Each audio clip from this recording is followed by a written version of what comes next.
आज आंवला नवमी की बहुत बहुत बधाई। आज शाम को सभी अपने अपने आंवले के वृक्ष के नीचे घी का दीप अवश्य लगाएं। बन सके तो कनक धारा स्तोत्र का पाठ करें, ना बन सके तो श्री शिवाय नमस्तुभ्यम की माला जाप अवश्य करें और अपने जीवन को धन्य बनाएं। सभी को आंवला नवमी की बहुत बहुत बधाई। आंवला नवमी की कथा में एक प्रसंग आता है। आंवला नवमी का पूजन आपको करना आता है। व्रत करने वाली माताएं व्रत करती है, आंवले के पेड़ के नीचे जाकर पूजन करना, भोजन करना, आंवले का वृक्ष की छाया में बैठना, उस दिन किसी को अपशब्द ना कहना, आंवले की पूजन कर कर अपनी झोली को पसार कर चीटी उंगली और अंगूठे से आंवले की छाल को थोड़ा सा पल्लू में गिरा लेना, उस छाल को ले जाकर अपनी बरकत में, अपनी अलमारी में, अपनी तिजोरी में रख देना। यह आंवला नवमी की पूजन का विधान है। संपदा के कि आंवला नवमी के दिन आंवले के पेड़ के नीचे घी का दिया लगाकर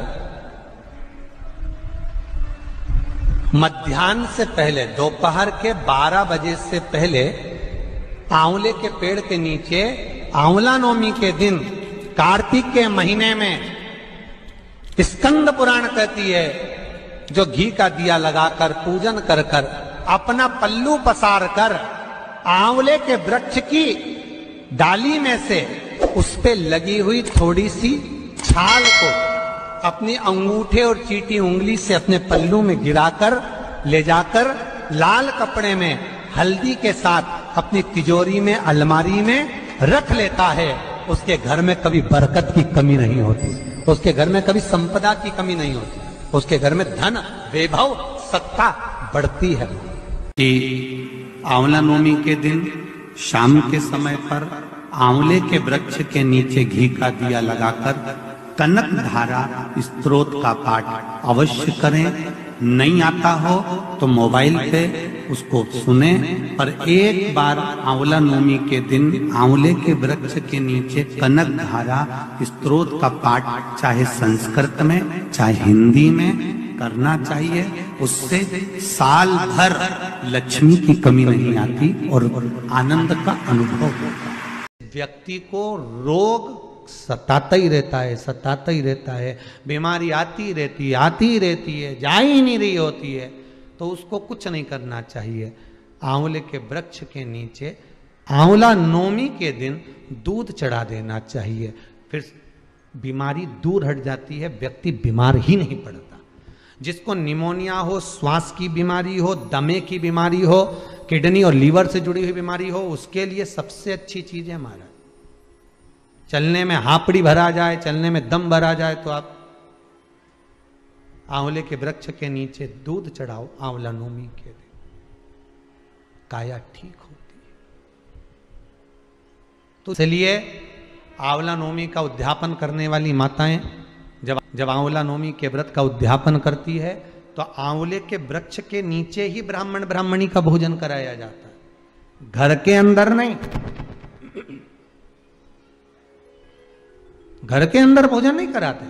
आंवला नवमी का अगर उद्यापन करना है, आंवला नवमी का अगर उजमना करना है, 5 माता 10 माताएं मिलकर अगर उजमना कर रही हैं, उद्यापन कर रही हैं, तो कहीं ऐसे जगह चले जाओ जहां आंवले का पेड़ लगा हो, आंवले का वृक्ष लगा हो, आसपास में कहीं कुछ मंदिर देवालय हो, वहां पर भोजन बनवा लो।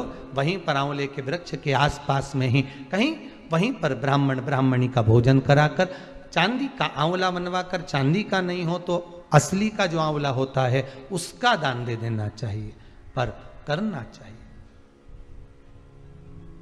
रोग मुक्ति के लिए, कार्य सिद्धि के लिए, लक्ष्मी के लिए आंवला का वृक्ष उत्तम माना गया।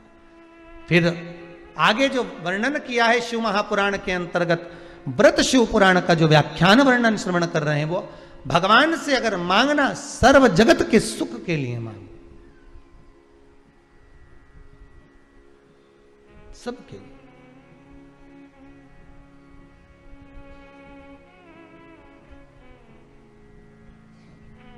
और जब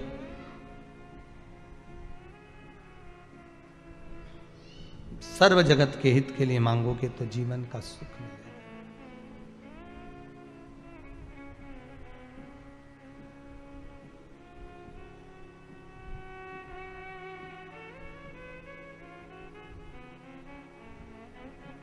भोलेनाथ तेरी काशी पागल कर जाती है, मुस्कान तेरी मीठी घायल कर जाती है। भोले तेरी काशी पागल कर जाती है, मुस्कान तेरी मीठी घायल कर जाती है। हे भोलेनाथ, हे शंभुनाथ, हे त्रिकालदर्शी,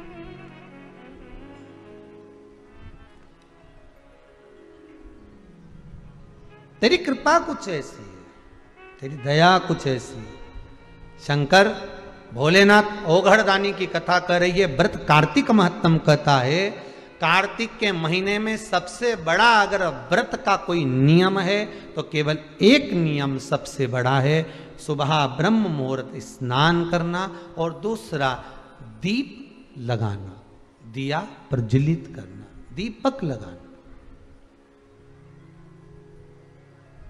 दीप दान से बड़ा कार्तिक के महीने में कोई दान का वर्णन नहीं है जितना दीप दान का वर्णन कार्तिक महीने।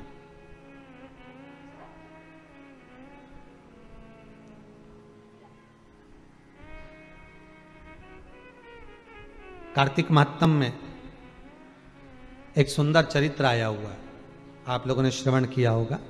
कार्तिक महात्म अगर किताब होगी आपके घर में तो आप उसमें पढ़ेंगे, तो उसमें एक बड़ा सुंदर सा चरित्र आता है कि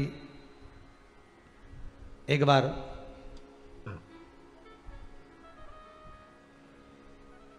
जलंधर को मारने के लिए भगवान शंकर पहुंचे थे, वृंदा के पति।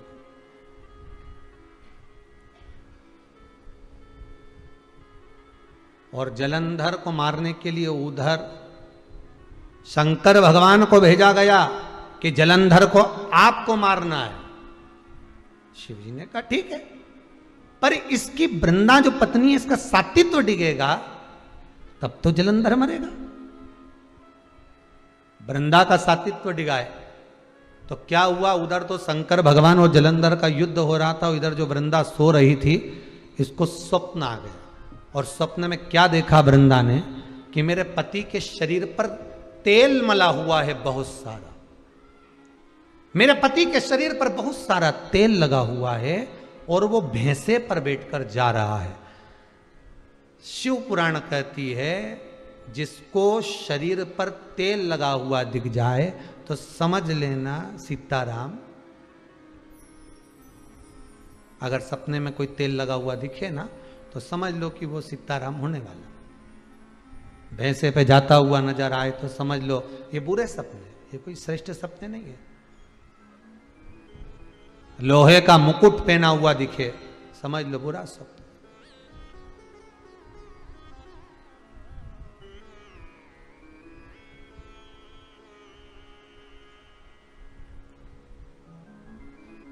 वो बुरा समय आ रहा है, उसका कुछ क्रम दिख रहा है। अब इसको स्वप्न दिखा वृंदा को, और वृंदा उठ गई, उठकर छत पर गई, बगीचे में गई, बाग में गई। मैंने किस्सा स्वप्न देख लिया अपने पति के लिए। घबरा गई वृंदा, दौड़ी, बगीचे से दूसरे बगीचे में पहुंची, दूसरे बगीचे से वन में पहुंची, वन से दूसरे वन में पहुंची। कोई गुरु मिल जाए मुझको, मैं उससे पूछ लूं। एक मुनि बैठे थे, वहां पहुंच गई। जब मुनि के पास में पहुंच रही थी तो पीछे से दो राक्षस इसके पीछे पड़ गए, वृंदा के पीछे दो असुर पड़ गए, दो राक्षस इस वृंदा के पीछे पीछे पड़ गए। वृंदा घबरा कर मुनि के पास पहुंची। गुरुदेव गुरुदेव गुरुदेव उठिए। गुरुजी ने पूछा क्या हुआ, क्या कौन हो तुम? मैं वृंदा, जलंधर की पत्नी। हो धर्म पत्नी जलंधर की, ठीक है। क्या हो गया, क्यों चिल्ला रही हो, हुआ क्या ये तो बताओ। मैंने स्वप्न देखा था, मेरे पति के शरीर पर तेल लगा हुआ है, मेरा पति भैंसे पर बैठा हुआ है, मुझे लगता है मेरा पति जरूर कुछ दिक्कत में है। स्वामी आप अंतर्यामी हो, मेरे पीछे दो राक्षस आ रहे हैं, दो असुर आ रहे हैं। असुर आ रहे हैं? हाँ। मुनि ने हाथ में जल लिया, जहां से असुर आ रहे थे वहां फेंक दिया। फेंका तो वो दोनों असुर, दोनों राक्षस तो चले गए। वृंदा चरणों में पड़कर रोने लगी, नाथ आप जब इन राक्षसों को मार सकते हो तो मेरे पति का दर्शन करा दो, मेरा पति कैसा है बता दो।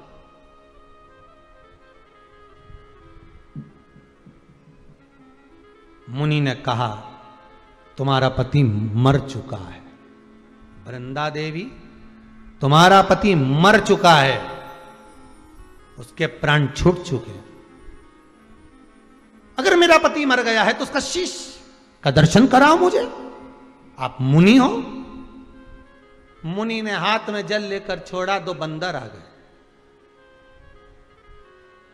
दो बानर आए, बानरों से कहा जाओ इस स्त्री के पति का शीश लेकर आओ। वृंदा के पति जलंधर का शीश लेकर आए। शीश लाकर पटका वृंदा के सामने। वृंदा फूट फूट कर रोने लगी, मुनिवर मुनिवर मुनिवर, अये संत, अये गुरुदेव, अये मुनिवर, कृपा कर दो नाथ, दया कर दो, क्या हुआ, अब क्या चाहती है तू? मेरा पति मर गया है, इसको जीवित कर दो। जब आप राक्षस मार सकते हो, मेरे पति का शीश ला सकते हो, तो धड़ भी मंगवाओ और उसको जीवित करो। मुनि ने मंगवा लिया धड़, जल छोड़कर जलंधर को क्या कर दिया? जीवित कर दिया। जीवित हो गए जलंधर। जलंधर के साथ में वृंदा रहने लगी।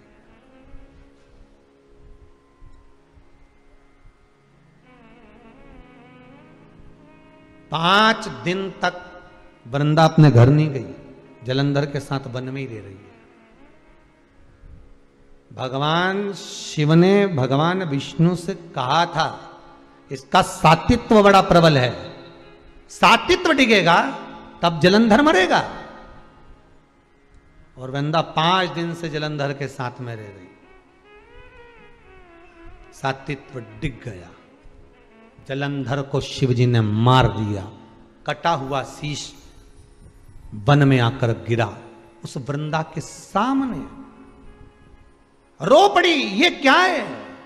आप कौन हो जो मेरे साथ में रह रहे हो, मेरे अपने बनकर रह रहे हो? अभी कथा में कहा था दुख आता है ये दिखाने के लिए आता है कि अपनों में कितने गैर हैं और गैर में कितने अपने, ये दिखाने के लिए आता। आप कौन? भगवान विष्णु ने अपना असली स्वरूप दिखाया, मैं हूं। मतलब मुनि भी आप बने थे, छल भी आप नहीं करा, वो राक्षस भी आपके थे, बंदर भी आपके थे। वृंदा की आंख में आंसू भर गए। नाथ नारायण, बड़ी गजब कृपा करी है आपने मेरे ऊपर, मेरा सात्वित्व डिगाकर मेरे पति के प्राणों को हर लिया। मैं श्राप देती हूं नाथ, जैसे आपने मेरे साथ छल कर आप मृत्यु लोक में जब जाओगे, राम बनकर प्रकटोगे, तब सीता भी छली जाएगी। बंदर ने मेरे पति का शीश ला कर दिया है, सूचना भी बंदर ही ला कर देगा आपको।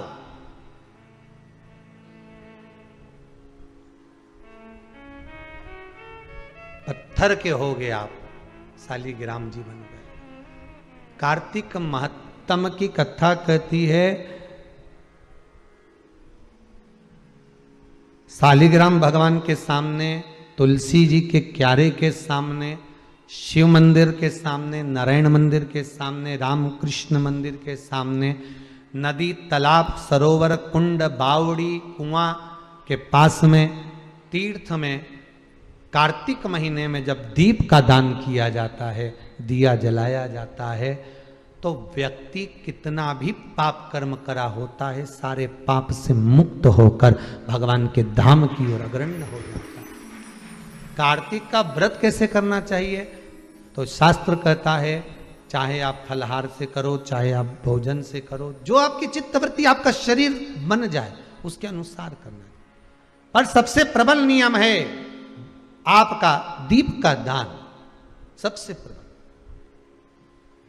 ऐसा कार्तिक के महत्व का वर्णन करते हुए कार्तिक का उद्यापन घर के अंदर ही भगवान का सुंदर पूजन व्रत करते हुए यज्ञादि विद्वान ब्राह्मण को बुलाकर कराकर दक्षिणादि वस्त्रादि देकर विदा करें, भोजन कराएं, इस तरह से करें। आगे जो शिव महापुराण आंवला नवमी की कथा में एक प्रसंग आता है। आंवला नवमी का पूजन आपको करना आता है, व्रत करने वाली माताएं व्रत करती है, आंवले के पेड़ के नीचे जाकर पूजन करना, भोजन करना, आंवले का वृक्ष की छाया में बैठना, उस दिन किसी को अपशब्द ना कहना, आंवले की पूजन कर कर अपनी झोली को पसार कर चीटी उंगली और अंगूठे से आंवले की छाल को थोड़ा सा पल्लू में गिरा लेना, उस छाल को ले जाकर अपनी बरकत में, अपनी अलमारी में, अपनी तिजोरी में रख देना। यह आंवला नवमी की पूजन का विधान है संपदा के। आंवला नवमी के पूजन में कथा आती है कि एक वैश्य की धर्म पत्नी के गर्भ से संतान नहीं थी, और जब संतान नहीं है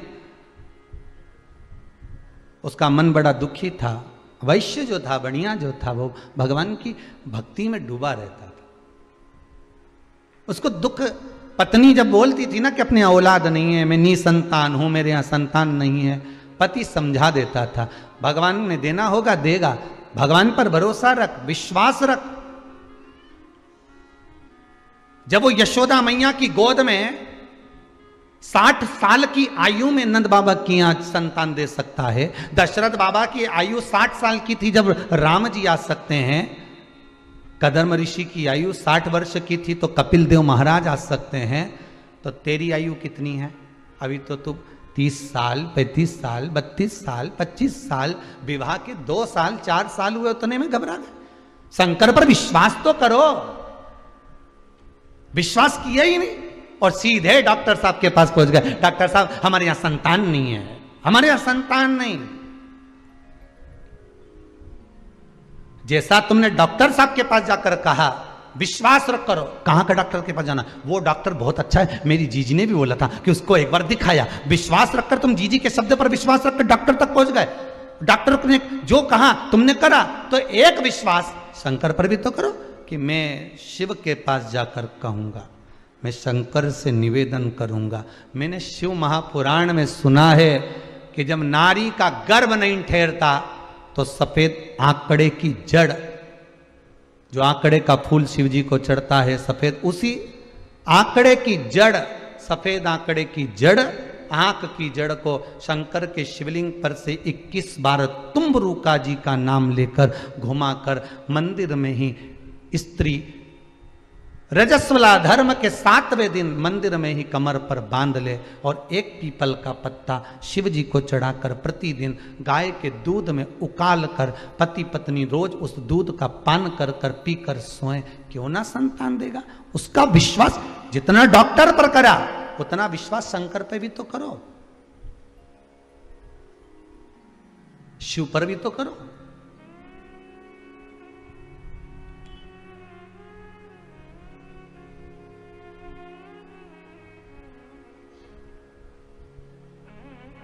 और ना जाने कितनों को दे दिया साहब, उसने कितनों को दिया है। अगर इस कुबेरेश्वर महादेव के मंदिर में एक रजिस्टर रख देते ना कि जिनके यहाँ संतान नहीं उनके यहाँ संतान बाबा ने दी, तो वो यहाँ सिग्नेचर कर कर चले जाते। इतने इतने ढेर, पर विश्वास रख कर मांगोगे तो दुनिया की कौन सी खुशी है जो बाबा नहीं दे सकता, वो सब लुटा देता साहब। ऐसा कौन सा सुख है जो ना देगा मेरा शंभू? ऐसा कौन सा सुख है जो ना दे मेरा शंकर?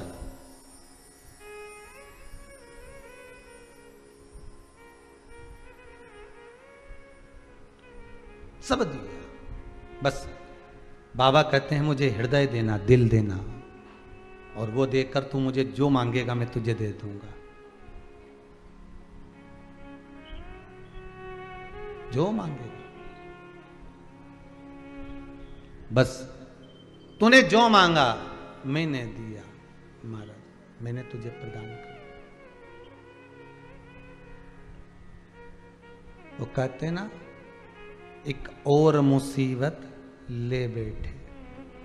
हे डमरूधर छलिया भोले, हम भी तुमको दिल दे बैठे हैं। डमरूधर छलिया भोले, हम भी तुमको दिल दे बैठे।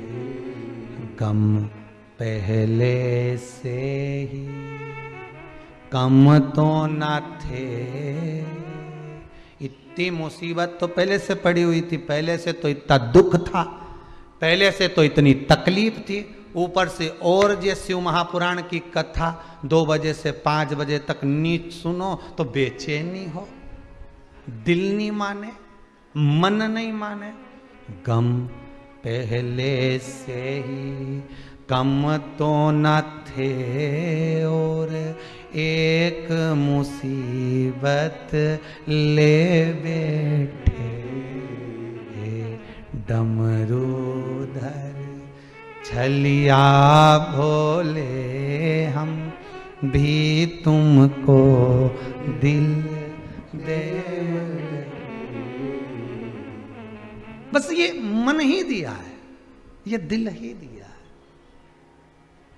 दिल तुझको दिया ओ भोलेनाथ, दिल तुझको दिया ओ भोलेनाथ, दिल तुझको दिया ओ भोलेनाथ, दिल तुझको दिया ओ भोलेनाथ। मेरे ओ भोलेनाथ, ओ भोलेनाथ, मेरे ओ भोलेनाथ, ओ भोलेनाथ, मेरे ओ भोलेनाथ, ओ भोलेनाथ,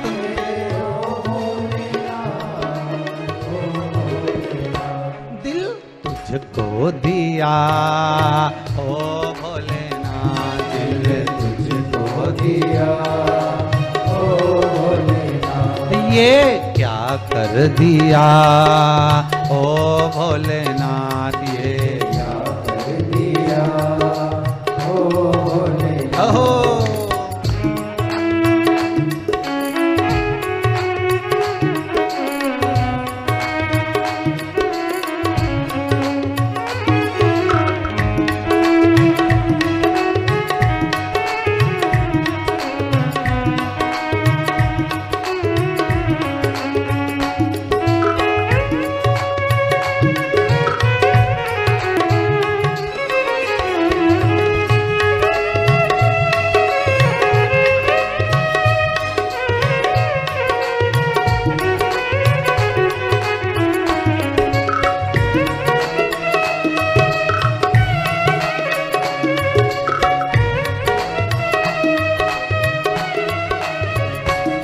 मैं तो बैठी थी गंगा किनारे, मैं तो बैठी थी गंगा किनारे, मैं तो बैठी थी गंगा किनारे, मैं तो बैठी थी गंगा किनारे, मैं तो बैठी थी गंगा किनारे, मैं तो बैठी थी गंगा किनारे, मैं तो बैठी थी गंगा किनारे, मैं तो बैठी थी गंगा किनारे।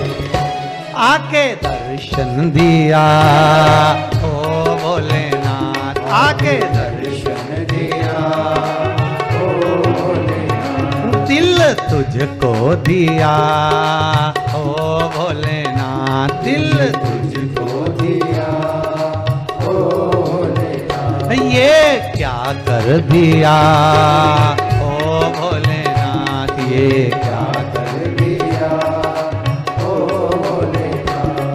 मेरे ओ भोलेनाथ, ओ भोलेनाथ, मेरे ओ भोलेनाथ, ओ भोलेनाथ, मेरे ओ भोलेनाथ, ओ भोलेनाथ मेरे दिल तुझको दिया ओ भोलेनाथ दिल तुझको दिया ओ भोलेनाथ।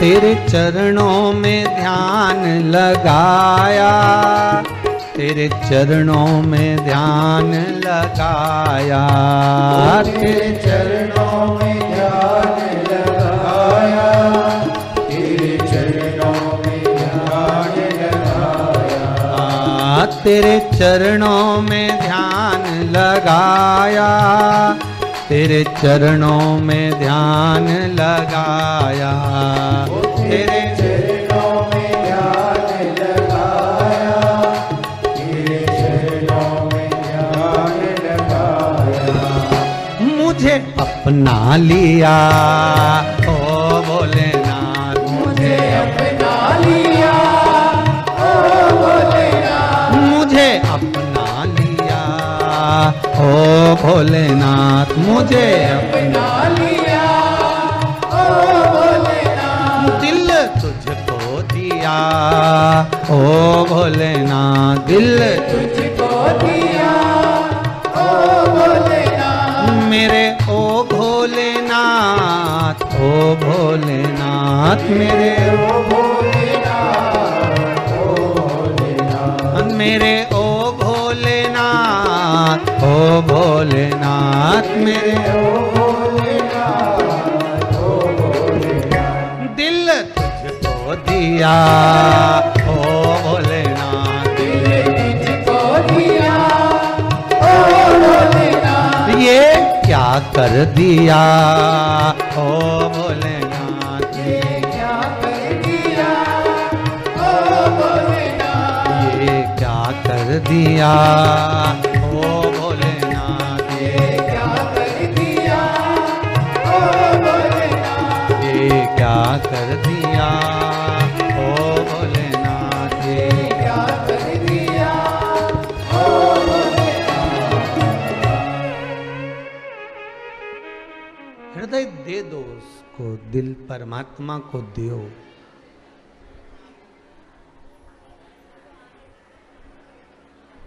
तेरे चरणों में ध्यान लगाया, तेरे चरणों में ध्यान लगाया, मुझे अपना लिया ओ भोलेनाथ, मुझे अपना लिया ओ भोलेनाथ, दिल तुझको दिया ओ भोलेनाथ। भगवान को हृदय दे दो, मन दे दो।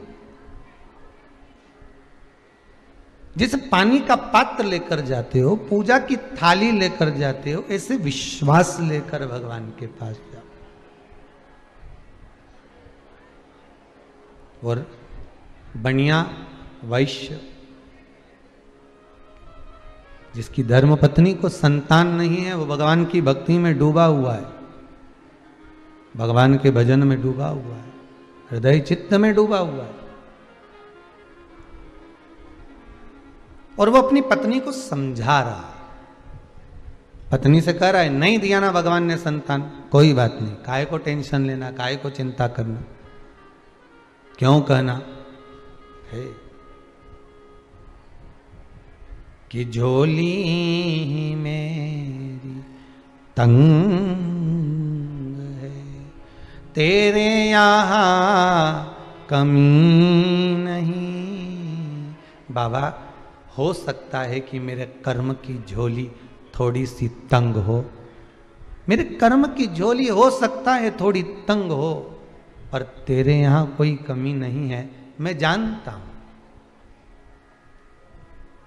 लाखों के दुखड़े जो हर गया भोले बाबा, तो मेरे दुखड़ों को देख कर क्यों डर गया भोले बाबा।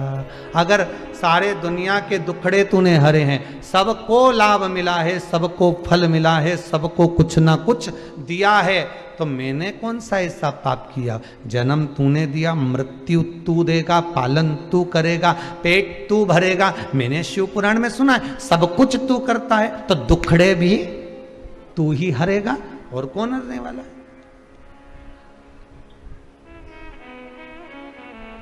वैश्य ने अपनी पत्नी से कहा, तुम चिंता मत करो, छोड़ दो उसका।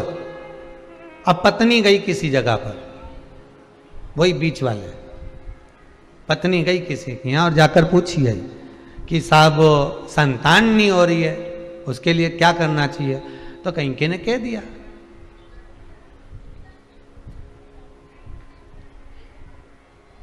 अगर तुम किसी एक बच्चे की बलि दोगी तो फिर तुम्हारे घर में संतान होगी। अब पत्नी ने पति को कहा, मैंने पूछा है, अभी ऐसा चल रहा है, जब दुख की घड़ी आती है ना, तकलीफ आती है मनुष्य को, तो वो 10 जगह जाकर पूछते हैं। अभी तकलीफ बहुत सारी है तो 10 जगह जाएंगे, साहब पत्रिका देखो, साहब ये देखो, साहब कौन सा नक, कौन सी बीठी, कौन सा काम क्या करें, तो 10 जगह पूछोगे, 10 जगह पर जाओगे।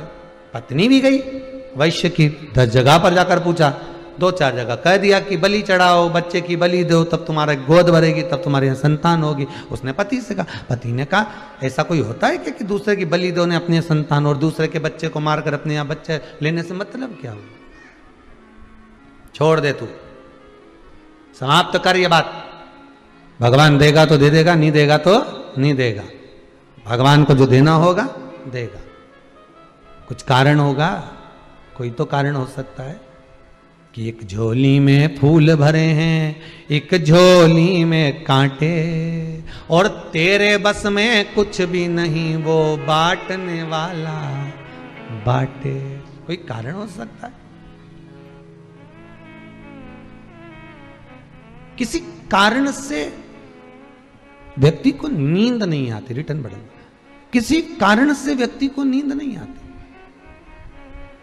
किसी कारण से व्यक्ति जाग जाता है। धन का बिस्तर मिल जाए पर नींद को तरसे नींद, अरे धन का बिस्तर मिल जाए पर नींद को तरसे नींद, और कांटों पर भी सोकर आए, अरे कांटों पर भी सोकर आए, किसी के मन को चैन, अरे कोई कारण होगा, अरे कोई कारण होगा। नाग भी डस ले तो मिल जाए किसी को जीवन दान। एक्सीडेंट इतना बड़ा हुआ, बच गया, ऊपर से गिरा बच गया, पानी में डूबा बच गया, कोरोना महामारी हो गई, 90% शरीर बेकार तो भी बच गया। सांप भी डस ले तो मिल जाए किसी को जीवन दान, और एक चींटी के कांटे से थोड़ी सी देर का बुखार आया, निमोनिया बिगड़ी गया, निपटी गया। बताओ, कोरोना में बच गया, निमोनिया से निपटी गया। कहीं नहीं हुआ था साहब, बुखार आया था मात, कहीं नहीं हुआ, रात के केवल मक्का की रोटी खाई थी, वही कहीं नहीं, बस बस जरा सा कुछ हुआ है, जरा सा। अंदर मुंह में बहुत तेज घाव हो गया। कैसे हो गया? मैंने कहीं नहीं खाया, कुछ नहीं खाऊं मैं तो, आड़ी टेढ़ी तो कहीं खाऊं नहीं, ये तुम्हारी सुपारी ने ये सब सामान तुम्हें खाऊं नहीं, फिर ना जाने मुंह में घाव कैसे हो गया, समझ में नहीं आ रहा, कुछ तो खाया होगा, ऐसे कैसे हो गया। तब मालूम पड़ा 15 दिन पहले चना खा रही थी और चना जो था यहां भर गई और जल्दी जल्दी सहेली से फोन पे बात करने के चक्कर में गाल को दमोच गई दांत से। अब वो दांत से दमोचा, वो बार बार वो कटा हुआ मुंह के अंदर आए, फिर कटा हुआ मुंह के अंदर आए, फिर कटा हुआ मुंह के अंदर आए, घाव होता चले गए। अब डॉक्टर के पास गई, सर बता दो क्या परेशानी। कहीं नहीं, ऐसे तो कोई प्रॉब्लम नहीं, पर चना अब मत खाना, अभी जो खाया अब मत खाना। नहीं खाऊंगी, आज के बाद हाथ नहीं लगाऊंगी, उसकी जगह मूंगफली का दाना सेक के खा जाऊंगी। तो मतलब तो एक ही दिया। अब सांप भी डस ले तो भाई मिल जाता है किसी को जीवन दान। एक चींटी काट खाए तो व्यक्ति मर जाता, तो मर गया।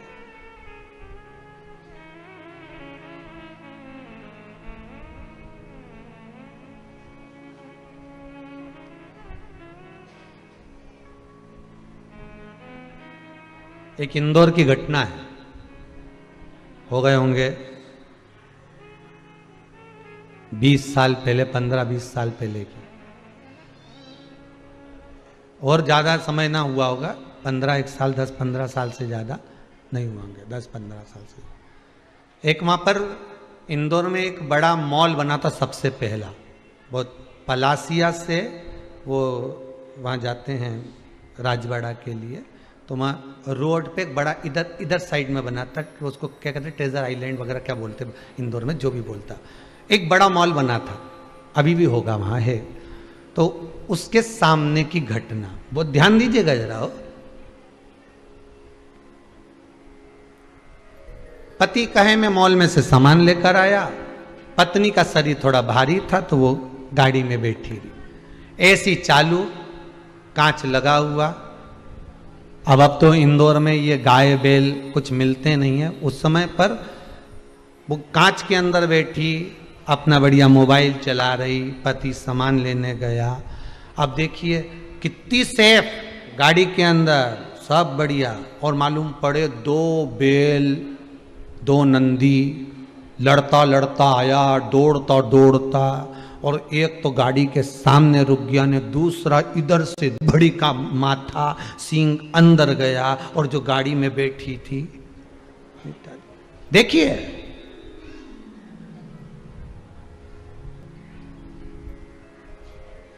मृत्यु का कोई ठिकाना नहीं, समय घड़ी पल क्षण सब निश्चित है। आपके अच्छे समय का भी कोई आएगा, समय घड़ी पल भगवान लिखा है, दुख टालने का भी समय भगवान लिख कर रखा है।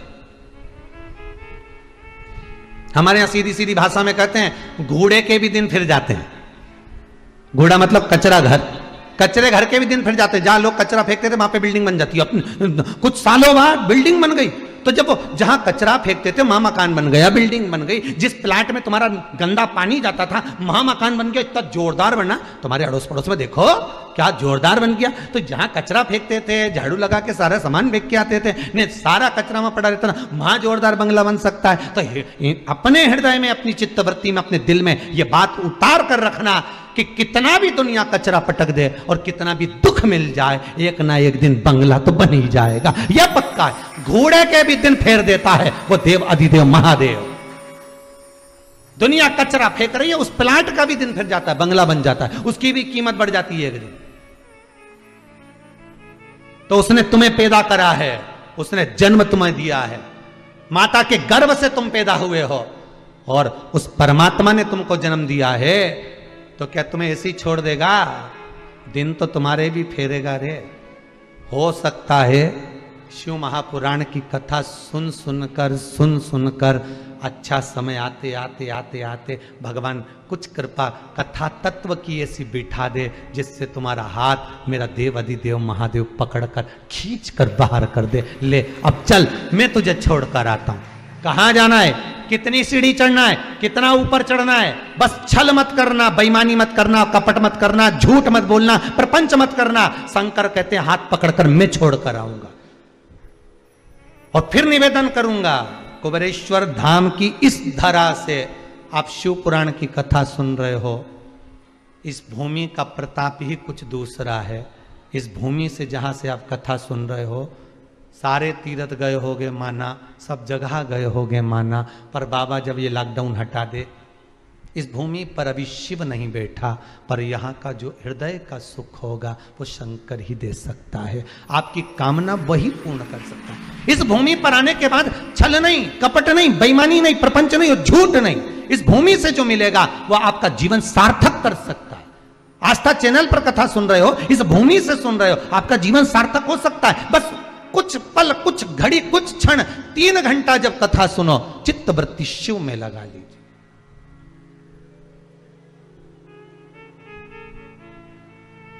लगना चाहिए आपको कि शंकर आपके सामने खड़ा हुआ है, त्रिशूल लेकर, डमरू लेकर। कभी कभी आपको महसूस होना चाहिए आज पार्वती और शंकर कहीं घूमने जा रहे हैं, ऐसा लग रहा है। आज मैं जब यहां पहुंची, जब मेरा चित्तवृत्ति यहां लगा, ऐसा लगा कि शंकर यहां बसता है। भले शंकर नहीं बैठा, उसका कंकर शंकर है। फूल ने, माला ने, सब धरी की धरी रह जाए, कई मतलब कि हम तो सीधी सीधी बात कहें न, 50 रुपए की माला लेके आओ, थोड़ी देर महाराज जी के पिनाओ ने, पंडित जी तो 2 मिनट नहीं पहने बापड़ा, और यूं बस पिनाई ने उतार दी न। 50 रुपए सब धरा की धरा उधर पड़ा हुआ, वो पड़ी कोना में, और 50 रुपए की माला मां धरी। तो आपसे निवेदन है, 50 रुपए की माला की जगह 50 रत्ती का दिल तुम शंकर को दे दो। रुपया मत लगाना, दिल लगाना। रखिए माला, क्या करें माला का? गणेश मंदिर जाऊंगी, 15 रुपए का नारियल लेके जाऊंगी, गणेश जी प्रसन्न हो जाएगा। नारियल की जगह दिल तो ले जा।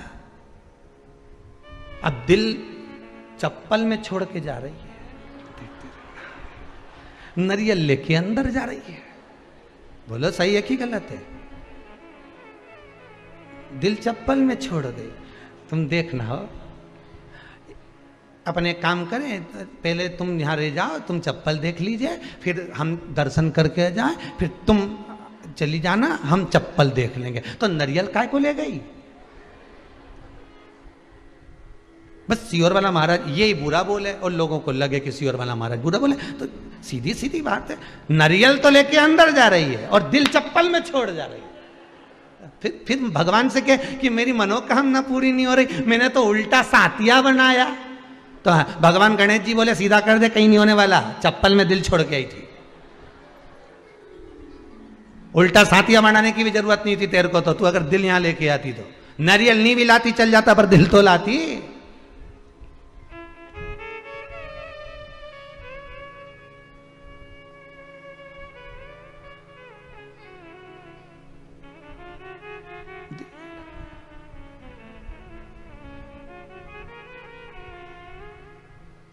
वहां भी खड़ी मंदिर में, तो भी धक्का दे उसको।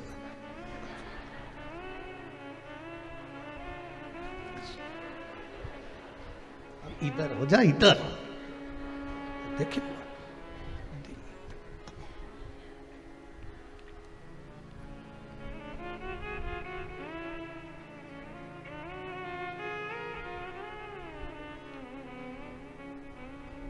दिल से अगर मंदिर जाती ना तो ये कुछ भी नहीं करती। फिर तो जब उसको दर्शन, तुम तो छुपे रहो, उसके पीछे छुपे रहो, जो तुमको धक्का दे रही उसके पीछे छुपे रहो और उसको याद करते रहो। दिल से याद करना, वो पर्दे के पीछे कितना भी छुपा होगा, निकल कर दर्शन देगा कि आ गया है मेरा।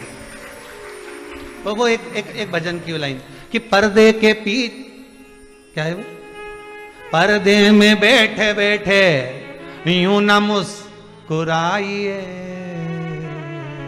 आ गए तेरे दीवाने जरा पर्दा हटाइए, आ गए तेरे दीवाने जरा पर्दा हटाइए।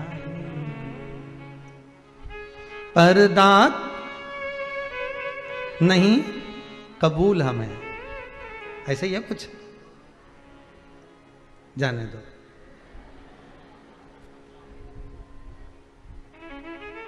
बस इतना समझ गए ना तुम। एक तो ये भजन वजन का चक्कर हमें पढ़े भी नहीं, सो तो आते भी नहीं बहुत सारे भजन। तो कई बार तो ये बच्चे लोग भी कहते हैं गुरुजी लिख लिख के देते हैं, इतना सारा दिया एक आध तो गाओ।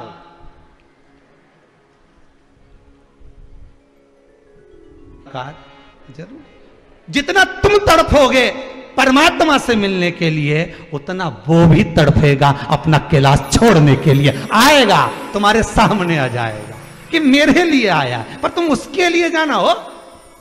चप्पल देखना अब भी है, उसके लिए जाओ।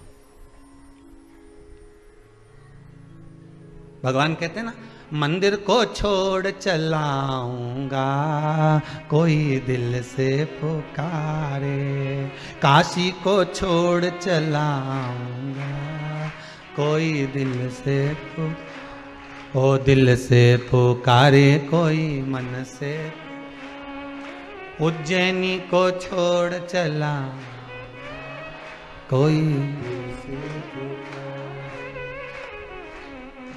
भैरू पुकारा तुम्हें, कमला पुकारी सब पुकारी, मीरा पुकारी तुम्हें, करमा पुकारी, नामदेव पुकारे तुम्हें, तुकाराम पुकारे, भक्तों के लिए दौड़ा आऊंगा कोई दिल से। तुम पुकारो तो उसको मन से, दिल से, हृदय से। एक बार तुम बस ये मंदिर जाओ नहीं तो ये टेंशन छोड़ के जाओ, तुम्हारा दिल वहां मत लगा। आरती में खड़े हो और मन लगा के रखा है मात पिता,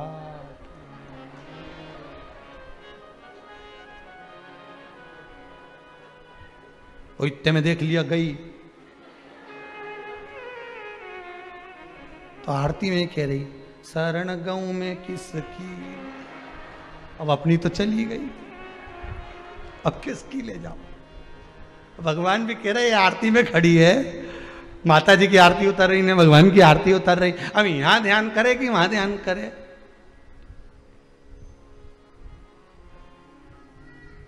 इसी चक्कर में तो प्रसाद आखिरी में बुलवाते हैं, क्योंकि कथा सुनते सुनते केला चित्त लग गया, हलवा आया, चित्त परमात्मा में लगा। उसका शिव महापुराण एक ही बात कहती है कि दिल भगवान को दे दो बस, फिर वो निपटे, फिर उसको निपटना। तुम एक बार हृदय लगाओ तो मोबाइल भी वही देगा और बैलेंस भी वही डलवाएगा। एक बार चित्त तो लगाओ उस परमात्मा से, सब कुछ कर देगा। धन दौलत संपदा सत्ता वैभव नाम सब वही दे। लगाया नहीं। वैश्य की पत्नी, आंवला नवमी की कथा, आंवला नवमी का व्रत कहता है, वैश्य की पत्नी ने माना नहीं पति का कहना, और आखिरी में उसके मन में बैठ गया कि मुझे संतान चाहिए। एक बच्चा कुएं में पानी खींचने गया था अपनी माता के कहने पर, ये पीछे से जाकर अपना नाम बोलकर धक्का दे दी कि इसको मैं बलि देती हूँ भगवान को, उसको, और मेरे घर संतान हो जाए। ये आ गई, आ तो गई, पर कुछ दिन बाद संतान तो नहीं हुई, पर पूरे शरीर पर कोढ़ हो गया, पूरा शरीर बेकार हो गया। जब शरीर टपकने लगा, गिरने लगा, पति से कहा मैं एक बात कहना चाहती हूं। बोलो क्या हो गया? जीवन में अगर दुख आए, तकलीफ आए, कष्ट आए, तो तुमने पूर्व में जो पाप कर्म करा है उसका प्रायश्चित करिए। भगवान के मंदिर में जाकर, शंकर के मंदिर में जाकर निवेदन करिए, प्रायश्चित।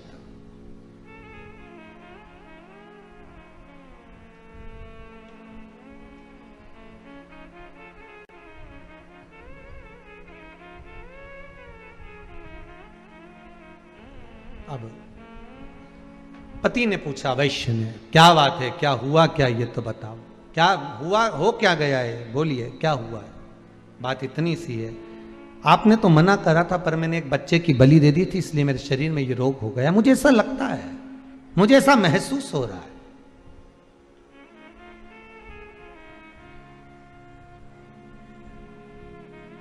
वैश्य ने कहा तूने मुझे पहले बताया नहीं, झूठ बोल रहे हो, छल कर रहे हो, प्रपंच कर रहे हो, कोई बात छुपा रहे हो, उसमें किसी की हानि नहीं, हानि अपनी है कि तुम अपनी जिंदगी में अपने पांव पर कुल्हाड़ी मार रहे हो, किसी दूसरे का कुछ नहीं होगा। पांव अपना काट रहे हो, कुल्हाड़ी अपने ऊपर मार रहे हो, जिंदगी पर मार रहे हो, बर्बादी के कदम तुम बढ़ा रहे हो, बिगड़ेगा कुछ नहीं।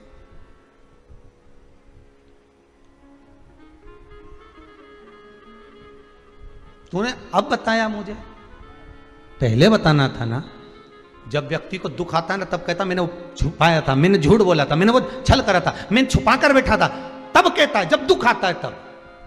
वैश्य ने कहा ये बात मुझे पहले कहती तो मैं प्रायश्चित करवा देते। झूठ, छल, कपट, बेईमानी, प्रपंच की बात पहले ही प्रस्तुत कर दो, साहब ऐसा हो रहा है, साहब ऐसा चल रहा है, तो कुछ निर्णय निकल सकता है, भगवान माफ कर सकता है। पर छुपा छुपा छुपा छुपा छुपा पाप की इतनी बड़ी गुल्लक भर ली कि एक दिन वो गुल्लक फूटी तो शरीर का कष्ट हो गया, बीमारी हो गई, रोग हो गया। अरे तूने मुझसे छुपाया क्यों, बोल देती ना, तुम्हें सब कर सकता था, सब कुछ, सब कुछ कर सकता, तूने छुपाया क्यों, गलती हो गई।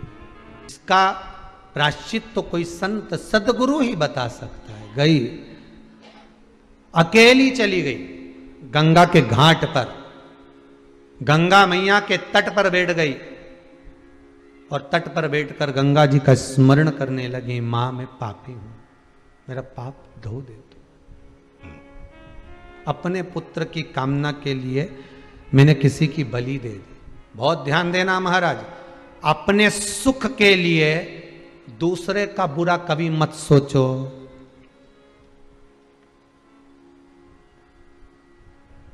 मैं इसको मूर्ख बना दूंगा, 2-4 लाख ले लूंगा, थोड़ा सा पैसा हाथ में आया छू, आपने उसको मूर्ख बना दिया, आपने उसको बेवकूफ बना दिया, वो भोला था, आपने उसको सब कुछ बना दिया। पर आपने तो बना दिया, पर वो ऑनलाइन है, देख रहा है, सब कुछ खाते में मौका मिलेगा, उसकी लाठी में, उसके डंडे में थोड़ा सा समय लगता है, पर देता जरूर है। और जब वो देता है तो उठ नहीं पाता, उठ नहीं पाएगा। तेरे दरबार की बाबा निराली शान देखी है, तुझे देते नहीं देखा, पर झोली भरी वो देगा। अगर आपने प्रायश्चित कर लिया कि मैंने, हो सकता है मैंने कोई पाप करा हो, भगवान के मंदिर में जाके बोलने में जाता क्या है, सदगुरु के सामने, गुरु के सामने बोलने में जाता क्या? हो सकता है मैंने कोई पाप करा होगा, हो सकता है मैंने कोई कष्ट दिया होगा, मैंने अपनी वाणी से कुछ कह दिया होगा, मैंने कुछ, भगवान पर क्षमा करो। आप क्षमा की मूर्त हो कि माना के मैं पतित बहुत हूं, पर पतित पावन तेरो नाम, भोले त्रिपुर। हम पतित हैं तो तुम पतित पावन भी तो। हमने पाप किया पर आप तो धो सकते हो। वो वेश्य की पत्नी गंगा जी से कहती है मैंने बहुत पाप किया है, क्षमा करो मां, क्षमा करो, क्षमा करो मां। गंगा के जल में नहाती नहीं, बैठी रही घाट पर। वो वैश्य की पत्नी गंगा के घाट पर बैठी, पर गंगा को नहाया नहीं, गंगा का आचमन नहीं करा, बस सामने बैठकर रोज रोती है, प्रार्थना करती है, मस्तक रगड़ती है, मां क्षमा करो। गंगा एक स्त्री का रूप लेकर सामने प्रकट हो गई, हाथ में कमल का पुष्प था, लेकर आई। गंगा जी ने उसको दिया, देकर कहा तुम कौन हो? मैं वैश्य की पत्नी, मेरे घर में संतान नहीं थी, तो मैंने दूसरे के कहने पर, उन्होंने कहा था बलि देना पड़ेगी, मैंने बलि दे दी एक दूसरे के पुत्र की, और मेरा शरीर ऐसा हो गया। फिर कहूंगा अपने सुख के लिए दूसरे को दुख मत दो। किसी ने कह दिया तुम्हारा घर बांध दिया है, किसी ने कोई घूम घूम के बोल दिया, तेरे ऊपर टोना कर दिया, तेरे ऊपर ये कर दिया, उसको याद आया 15 दिन पहले मेरी जेठानी से लड़ाई हुई होगी, उसी ने करा होगा। गुरुजी कुछ ऐसा कर दो कि उसका मुंह ही बंद हो जाए। अब गुरुजी से कहो तो वो गुरुजी अपनी धर्मपत्नी का तो मुंह बंद नहीं कर पा रहे हैं, और कि उसका मुंह बंद कर दो। भगवान वाणी में कब तक रहता है? जब तक सबका हित होता है। वाणी पर जब दूसरे के अहित की बात आती है, किसी के शरीर में देवी देवता आते हैं ना, वो सत्य सत्य बोलेंगे तो चलेगा, दूसरे का भला करेंगे चलेगा, पर जब दूसरे का बुरा करने लगते हैं तो देवता भी वहां से ओझल हो जाता है, उसके शरीर से, उसके मुख से, उसकी वाणी से चला जाता है। किसी का बुरा मत करो।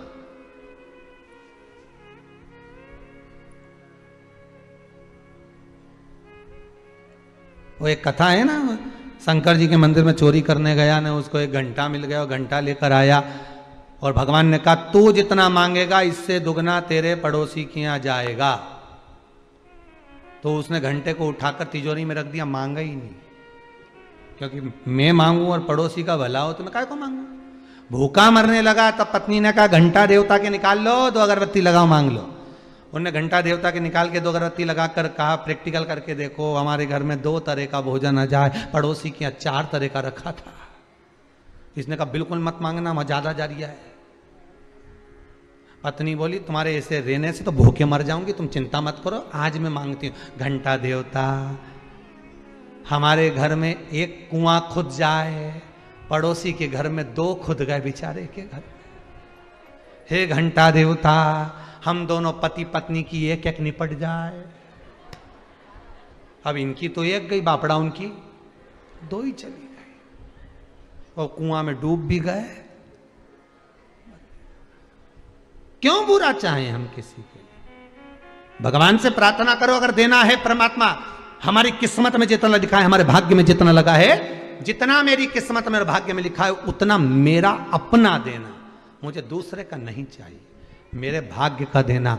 मेरी किस्मत में नौकरी लगी हो नौकरी देना, जॉब लगा हो जॉब देना, सर्विस लगी हो सर्विस देना, बिजनेस लगा हो बिजनेस देना, फैक्ट्री लगी हो फैक्ट्री देना, पर खाली मत रखना। दुनिया के लोग अगर उंगली उठाएंगे तो हमारा कुछ नहीं जाएगा, तो तुम्हारा ही जाएगा। खूब शंकर की कथा सुनते थे, अब क्या हो रहा है, हमारा क्या जाएगा। और इसमें यह मत सोचना सियोर वाले महाराज का कुछ जाएगा। सियोर वाला महाराज जहां बाची ही नहीं रहा है, यहां तो कथा शंकर जी बाच रहा है। शंकर जी की कथा शंकर जी बाचे और शंकर जी सुने, तो बाचने वाला भी शिव, बचाने वाला भी शिव, और सुनने वाला भी शिव।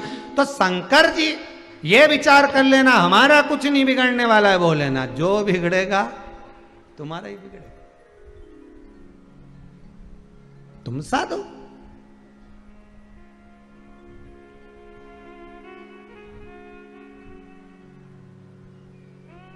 दर से अगर लौटूंगा यूं खाली, तो दुनिया उंगली तुम पर उठाए, हमारा क्या जानने वाला, नहीं चाहिए।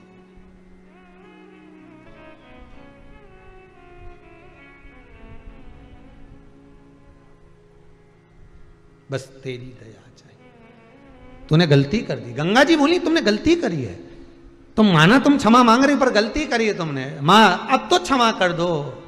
गंगा जी ने कहा, आंवला नवमी की कथा है, कार्तिक का महीना में जब शुक्ल पक्ष में नवमी तिथि आएगी, तब तू आंवले के वृक्ष के नीचे बैठकर आंवले के वृक्ष में दूध का सींचन कर देना। क्या चढ़ा देना? दूध।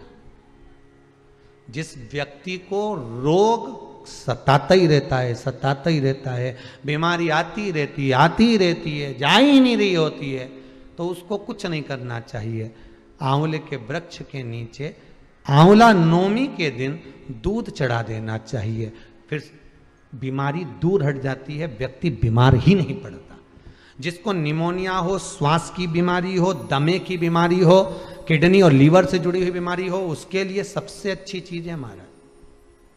चलने में हापड़ी भरा जाए, चलने में दम भरा जाए तो आप चलने में हापड़ी भरा जाए, चलने में दम भरा जाए तो आप आंवले के वृक्ष के नीचे दूध चढ़ाओ आंवला नवमी के दिन, काया ठीक होती है।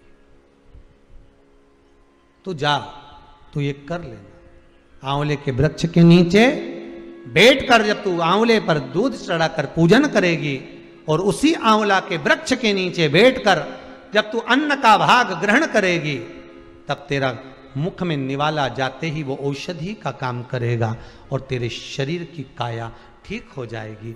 उस वैश्य की धर्म पत्नी ने हाथ जोड़ लिए गंगा मैया के मां में जाती, आंवला नवमी के दिन पहुंच गई आंवले के वृक्ष के नीचे, पूजन करी, अर्चना करी, दूध का सींचन करा, थोड़ा सा भाग मुख में लिया, वो निवाला अमृत बन गया और उसका काया ठीक हो गई, रोग मिट गया। इसलिए विष्णु पुराण में लिखा है, आंवले के वृक्ष के नीचे, स्कंद पुराण में भी है, कार्तिक महीने में आंवला नवमी पर आंवले के वृक्ष के नीचे भोजन करने से संपदा बढ़ती है। इसलिए आंवला नवमी पर लोग आंवले के पेड़ की पूजन करने जाते हैं तो वहां गोट भी करते हैं। बोलो सही है कि गलत है? वहां लोग टिफिन लेके जाते थे, पहले भोजन करते थे आंवला नवमी पर आंवले के वृक्ष के नीचे भोजन करने पर संपदा बढ़ती। आंवला नवमी का दिन 3 के प्राण छूटे, भीष्म पितामह, श्री दशरथ जी महाराज और गिद्धराज जटायु। दशरथ जी के प्राण छूटे, भले राम उनके सामने थे, भले राम उनके साथ रहे थे, भले राम उनके संग में विराजमान थे, पर दशरथ जी के जब प्राण छूटे तब राम सामने थे क्या? जितने आस्था पर सुन रहे हो बड़े प्रेम से बोलो, राम सामने थे? नहीं। भगवान कृष्ण के सामने भीष्म पितामह थे और भीष्म पितामह के सामने भगवान कृष्ण थे। पर जब भीष्म पितामह के प्राण छूटे, भले पूरा जीवन भीष्म पितामह ने कृष्ण का दर्शन करा और भगवान कृष्ण ने भीष्म पितामह का दर्शन किया, पर जब प्राण छूटे तो क्या कृष्ण सामने थे? नहीं। पर गिद्धराज जटायु मात्र एक है ऐसे, गिद्धराज जटायु मात्र एक ऐसे हैं जिन्होंने ना बचपन में राम का दर्शन करा, ना उन्होंने जवानी में राम का दर्शन करा, ना उन्होंने अधेड़ी में करा। बस कब करा? जब प्राण छूट रहे थे, अंतिम क्षण था और राम की गोद मिली हुई थी, तब उन गिद्धराज जटायु ने अपने प्राणों को त्यागा।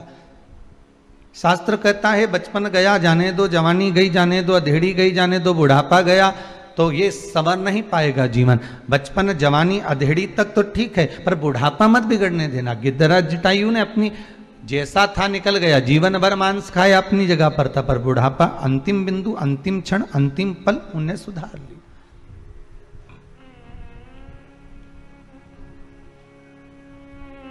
सात दिन की कथा में आप भले 6 दिन की कथा सुने ना सुने, 6 दिवस की कथा आपने श्रवण करी ना करी, पर शास्त्र कहता है कि 7वें दिवस की कथा तो आपको परमात्मा से मिलन के लिए, उसका मिलन तुम्हारे सम्मुख में हो जाए।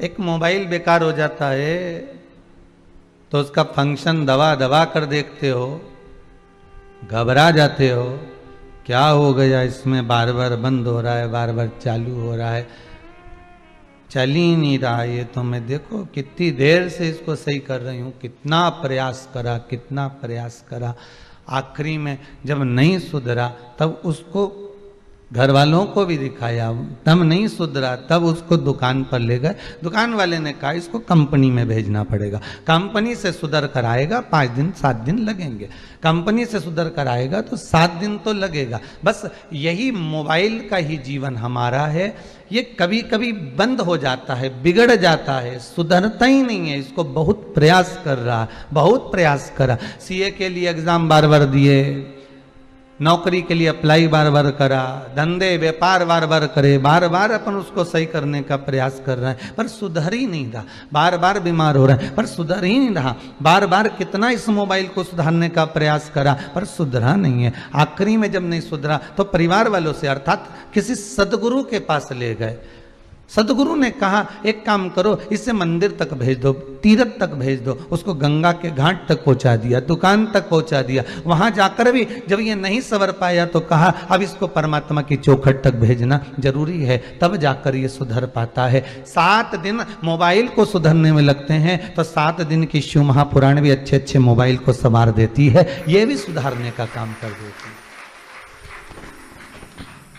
ये भी संवार देती है।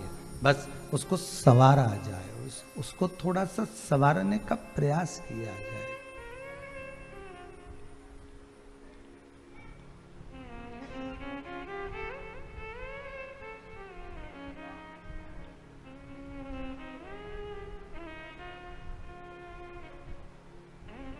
उसको संवारने का प्रयास करिएगा। पीछे आवाज नहीं जा रही है। उसको संवारने का प्रयास करिए और जितना आप उसको संवारने का प्रयास करोगे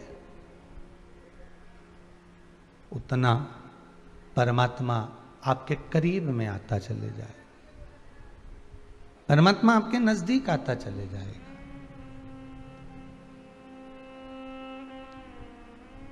दुख, कष्ट, दुख, तकलीफ भगवान क्यों देता है?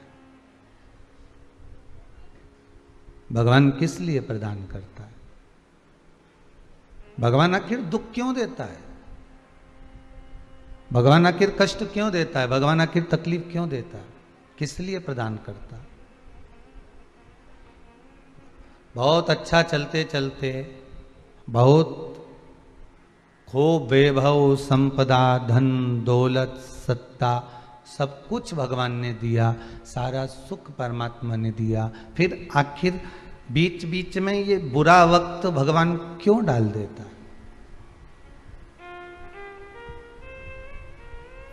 फिर बीच बीच में भगवान ऐसी कष्ट की घड़ी क्यों दे देता है? ऐसी तकलीफ क्यों दे देता है?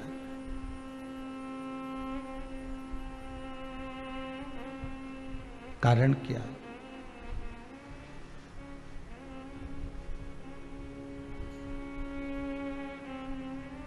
कभी विचार करिएगा,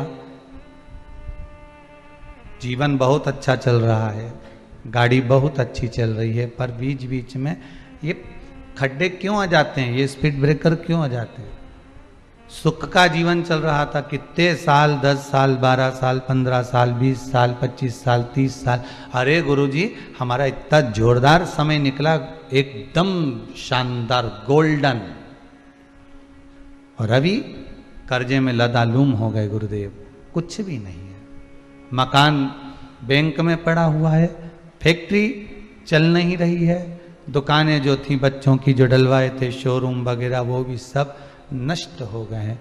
अब आखिरी मकान बचा है, उस पे भी लोगों की नीयत है, बैंक वाले कह रहे हैं इसको निकाल दो, कोई कहता है ऐसा कर लो। अब हम करें क्या? आप बताओ। तो कितने साल गोल्डन पीरियड निकला?